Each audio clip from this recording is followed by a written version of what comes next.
السلام علیکم دوستو، اگر ہو سکے تو پیج کو فالو اور ویڈیو کو لائک ضرور کر لیں، شکریہ۔ چائنا نے 2023 کی پہلی شش ماہی میں روس سے روزانہ 21,30,000 بیرل تیل خریدا ہے۔ روس اتنی مقدار میں تیل فراہم کر کے چائنا کو سب سے زیادہ تیل فروخت کرنے والے ملک میں تبدیل ہو گیا ہے۔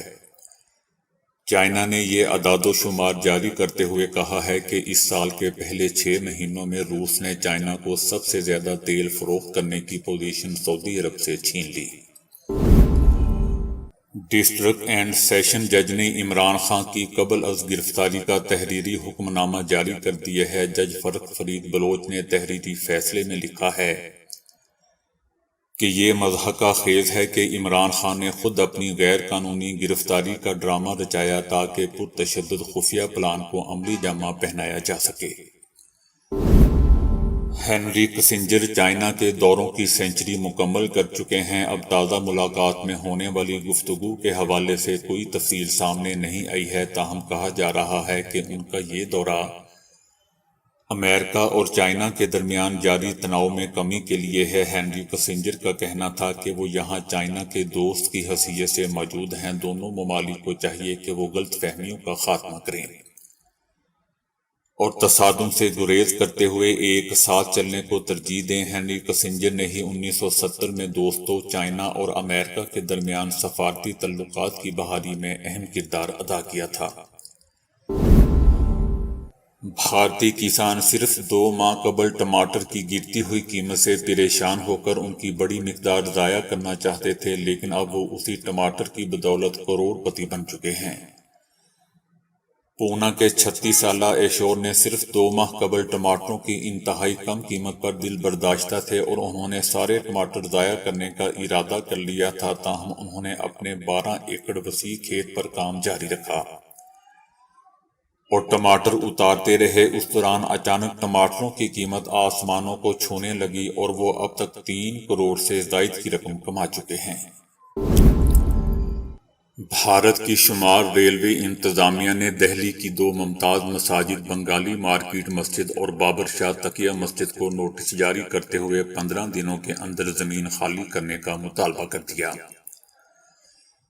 ریلوے حکام نے خبردار کیا ہے کہ اگر مقررہ مدت میں تجاوزات کو نہ ہٹایا گیا تو وہ ان کی اراضی پر قبضے کے لیے ضروری کارروائی کریں گے۔ نوٹس میں ریلوے انتظامیہ نے کہا ہے کہ ان کی اراضی پر قبضہ کیا گیا ہے اور وہ متعلقہ فریقوں پر زور دے رہے ہیں کہ وہ اپنی جائیداد پر بنائی گئی غیر مجاز عمارت، مندر، مسجد یا مذہبی مقام کو رضاکارانہ طور پر ہٹا دیں۔ مسجد تقریباً 400 سال پرانی ہے۔ مزدور کی کم سے کم اجرت 50,000 روپے، 300 یونٹ تک بجلی مفت، ایسا کہنا ہے دوستو پاکستان استحکام پارٹی کا۔ پاکستان استحکام پارٹی نے 2023 کے عام انتخابات کے لیے اپنے منشور کو حتمی شکل دے دی ہے۔ منشور میں پاکستانی معاشرے کو اسلامی معاشرے میں ڈھالنے، ختم نبوت پر مؤثر قانون سازی، مدارس کو قومی دھارے میں لانے اور معاشی اصلاحات پر کام کرنے کا عزم کا اعادہ کیا گیا ہے۔ آرمی کے ڈر کی وجہ سے عمران خان سے کوئی ٹکٹ بھی نہیں لے گا دوستو، ایسا کہنا ہے عمران خان کے مخالفین کا کہ عمران خان نے اقتدار کے لیے جو کیا وہ سب سامنے آ گیا، لیکن اب وہ پھنس چکے ہیں۔ عمران خان نے بیانیہ بنایا کہ امریکہ نے نکالا، پھر کہا کہ باجوہ صاحب نے نکالا۔ عمران خان نے اقتدار کے لیے جو کیا وہ سب سامنے آ گیا۔ جب سائفر پر بات ہو رہی تھی تو اعظم خان موجود تھے۔ ہم جانتے تھے کہ وقت آئے گا تو اعظم خان اپنا دفاع کریں گے، کیونکہ جب آپ میڈیا کے سامنے ہوتے ہیں تو انسان پھٹ جاتا ہے۔ شعیب اختر نے بابر اعظم کو ICC پرومو میں شامل نہ کرنے پر مایوسی کا اظہار کیا ہے۔ شعیب اختر کا کہنا تھا کہ جس نے سوچا کہ ورلڈ کپ پرومو پاکستان اور بابر اعظم کی نمایاں موجودگی کے بغیر مکمل ہو جائے گا، اس نے حقیقت میں خود کے ساتھ بھونڈا مذاق کیا ہے، تعصب کا مظاہرہ کیا ہے۔